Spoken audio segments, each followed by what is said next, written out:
Jadi pertama saya ingatkan ayah saya nak beli saya perdana tau. Apa dia? Saya nak sangat Porta perdana. Apa dia? Saya Dia nak kereta perdana. tu saya nak Volvo. Tu saya minta ayah saya biar kaya. Alphard. Alah. Tu saya minta ayah saya kereta Cina. Lepas tu last tu waktu nak dapat kereta tu saya minta ayah saya Mercedes E-Class E200 2023. 2023. Lepas tu? Lepas tu ayah saya cakap ambil lah Porsche. Kenapa suka pilih kereta-kereta orang tua?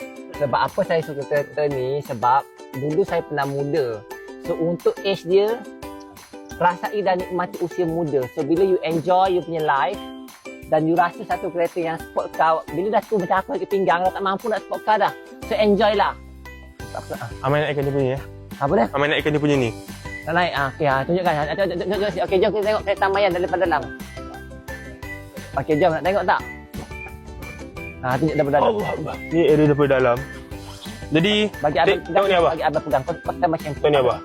Jangan, itu bagi dia pegang. Kau pegang dulu. Tengok ni abah. Kau pegang dulu. Kalau abah tekan ni kan? Kau pegang dulu. Abah. Dia kejap-kejap. Kalau abah tekan ni. Sini. Tengok ni. Wah, mega. Biar abang duduk. Boleh letak teh ais lah. Okey, jom kita masuk.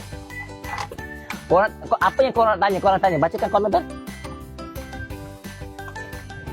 Ada tak yang nak jadi menantu saya? Halo. Amadi pasal? Happy tak? Happy abah? Ada tak abang pilih kereta? Pandai abah? Omega. Sekejap. Rasa muda dah. Rasa muda. Sekejap.